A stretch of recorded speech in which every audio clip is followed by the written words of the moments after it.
Honours pass করেও এক যুবক দীর্ঘদিন ধরে চাকরি পাচ্ছে না।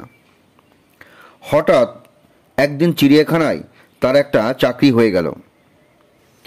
চিড়িয়াখানার বাঘটা হঠাৎ করে মারা যাওয়ায় খাঁচাটা শূন্য পড়ে আছে। কর্তৃপক্ষ বলল, তুমি যদি খাঁচার ভেতর একটা বাঘের পোশাক পরে বাঘের মতো গর্জন গর্জন দিতে পারো তাহলে মাসে 8,000 টাকা পাবে। বেকার ছেলেটা তাতেই রাজি। রোজ চিড়িয়াখানা খোলার আগে সে বাঘের পোশাক পরে খাঁচায় ঢুকে পড়ে। দর্শক এলে তাদেরকে তর্জন গর্জন ও আরও নানা কায়দা কুশরত দেখিয়ে ভীষণ আনন্দ দেয়। দেখতে দেখতে চিড়িয়াখানার দর্শক বেড়ে গেল। বাঘের খাঁচার সামনে বিরাট ভিড়। চিড়িয়াখানা কর্তৃপক্ষ খুশি হয়ে বেতন বাড়িয়ে দিল। ভালোই চলছিল দিন। হঠাৎ একদিন হলো বিপত্তি।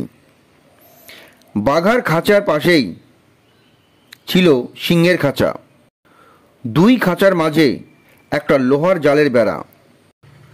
একদিন সেই বেড়া ধরে লাফিয়ে নেচে কুদে মজা দেখাতে গিয়ে পুরনো বেড়া ভেঙে সে গিয়ে পড়ল সিংহের খাঁচার ভেতরে।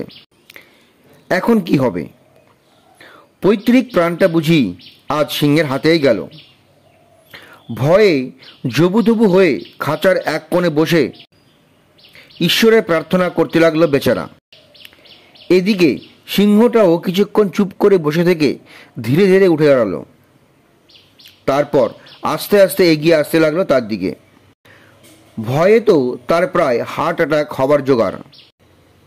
এদিকে সিংহটা একেবারে কাছে চলে এসেছে। প্রাণের মায়া ছেড়ে দিয়ে ছেলেটা যখন ঈশ্বরকে ডাকতে শুরু করলো, ঠিক তখন সিংহটা বলে উঠল, ভাই, এত ভয় পাবেন না, আমিও অনার্স পাস বেকার।